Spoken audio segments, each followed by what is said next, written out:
बोलो जयकारा बोल मेरे श्री गुरु महाराज की जय। श्री सद्गुरुदेव भगवान की जय। गुरुमुखो, इस संसार में प्रत्येक व्यक्ति किसी न किसी वस्तु से प्रेम करता है और शायद ऐसा कोई भी व्यक्ति नहीं जिसमें यह भावना न हो, अर्थात वह किसी न किसी से प्रेम करता है। परंतु जरा गंभीरतापूर्वक सोचो कि क्या उनका आपके प्रति प्रेम सच्चा है? आपके अत्यधिक प्रिय और निकट संबंधी, यहाँ तक कि आपके घर वाले, कुटुंब, पत्नी जो आपकी अत्यंत प्रिय है, तब तक ही आपसे प्रेम करती है जब तक आप जीवित हैं। इस संसार में कोई भी अपना नहीं, यहाँ तक कि आपकी पत्नी भी ईश्वर के न्यायालय में न्याय के समय आपका साथ न देगी। इसी गंभीर चिंतन से डाकू रत्नाकर देव ऋषि नारद से दीक्षा प्राप्त करके ऋषि वाल्मीकि बन गए थे। रत्नाकर को देव ऋषि नारद ने कहा था कि अपने सगे संबंधियों से पता करके आओ कि जिनके लिए वह लूट मार करता है, क्या वह यमराज के न्यायालय में उसके साथ चलेगी और इन पाप कर्मों की उसे जो सज़ा मिलेगी उसके भागी बनेंगे। सभी ने इस कार्य में अपनी असहायता व्यक्त कर दी। इस बात ने उसके जीवन में एक नया मोड़ ला दिया। उसने देव ऋषि नारद से भक्ति पथ पर चलने के लिए नाम की दीक्षा के लिए याचना की। रत्नाकर अपने गुरुदेव के आदेशानुसार घंटों भजन ध्यान में बैठने लगे। उन्होंने मालिक का साक्षात्कार किया और उनका नाम ऋषि वाल्मीकि हो गया। वही केवल हमारे सच्चे मित्र और हितैषी हैं जो परलोक में भी हमारा साथ देंगे और फैसले के समय भी हमारी सहायता करेंगे। इसलिए हे बुद्धिमान जीव, इन झूठे संबंधियों से मोह मत कर और किसी संत महापुरुष की खोज कर और मालिक के साथ सच्चा प्रेम कर, क्योंकि ये झूठे रिश्ते नाते अधिक से अधिक इस संसार तक तेरा साथ देंगे, परंतु सद्गुरु तेरे परलोक में भी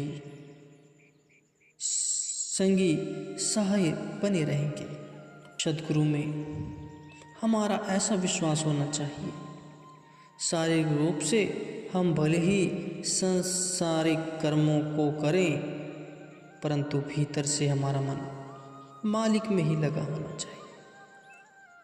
जब हमारा सद्गुरु से ऐसा घनिष्ठ नाता हो जाएगा तो वह हमें कभी नहीं भुलाएंगे।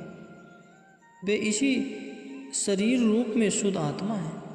उनका उद्देश्य अधिकारी आत्मा को अपनी ओर आकर्षित करके उन्हें सर्वाधार मालिक से मिलाना है।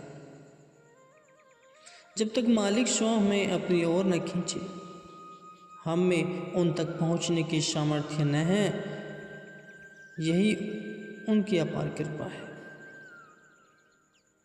जो वे हमें अपनी ओर प्रेरित करते हैं। ऐसे हैं सद्गुरु के भेद भरे रूहानी मार्ग। शायद कोई यह सोचे कि सद्गुरु के प्रति उसने अपनी श्रद्धा भक्ति स्वयं बढ़ा ली है, तो यह सत्य नहीं है।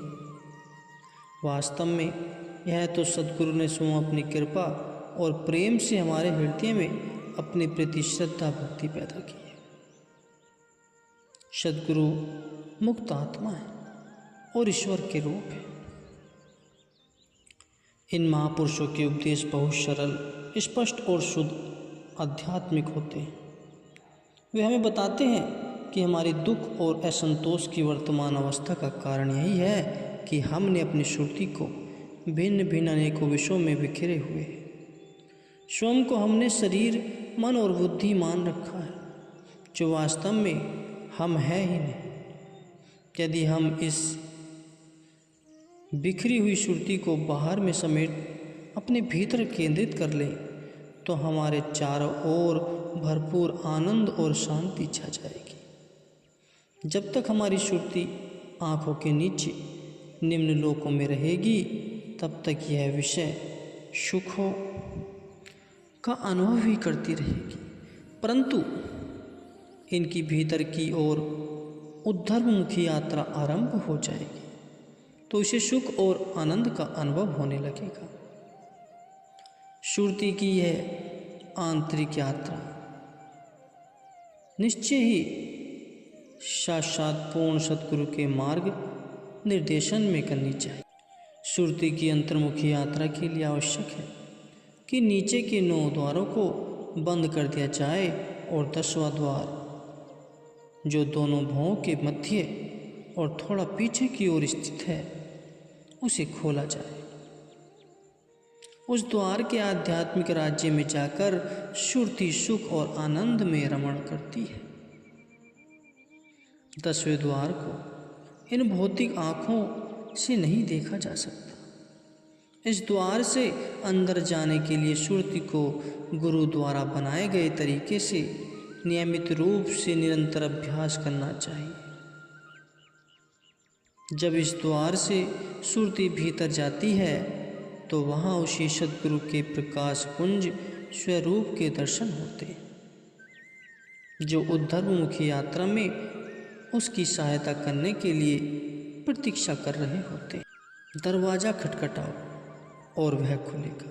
इसका तात्पर्य इस 10वें द्वार अथवा तीसरी आँख या शिव नेत्र से है।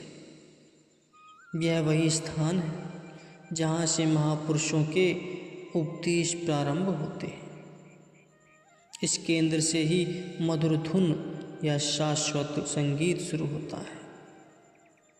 जैसे जैसे सूरत ऊपर की ओर जाती है, आंतरिक दिव्य कानों से मधुर स्वर सुनाई देने लगता है। इस विषय में बार बार जोर दिया जाता है कि भक्ति मार्ग पर चलने के लिए साथ साथ सद्गुरु की परम आवश्यकता है। सद्गुरु के बिना भीतर की यात्रा तय करनी अत्यधिक कठिन हो जाती है और जीव कभी पूर्णता प्राप्त नहीं कर सकता। जैसे कि कहा गया है कि मनुष्य जीवन अच्छे बुरे कर्मों के धागे से बुना हुआ है और इन परिस्थितियों में मनुष्य अपनी विवेक शक्ति का प्रयोग ठीक से नहीं कर पाता। उसे किसी ऐसे महापुरुष की सहायता और प्रेरणा की आवश्यकता होती है जिन्होंने स्वयं इस मार्ग को तय किया और साथ में उनमें दूसरों को भी इस मार्ग पर चलाने की सामर्थ्य। शरीर के इन द्वारों से ऊपर उठकर सुरती जब भीतर ऊपर की ओर उन्मुख होती है तो यह परम सुख और आनंद का रसास्वादन करती है। जैसे जैसे सुरती ऊपर की ओर जाती है आनंद बढ़ता जाता है। नित्य सुख, मानसिक शांति अथवा शाश्वत आनंद तभी प्राप्त होता है जब सुरती हृदय में प्रकाश पुंज सतगुरु के साक्षात दर्शन करती है। जब मनुष्य इस अवस्था का अनुभव कर ले तो निश्चय ही यह एक बहुत बड़ी उपलब्धि है, परंतु यह अवस्था एकाग्रचित होकर निरंतर अभ्यास करने से काफ़ी समय बाद प्राप्त होती है और तब भी गुरु की कृपा के बिना नहीं। संत महापुरुषों की संगति मनुष्य के लिए वरदान है।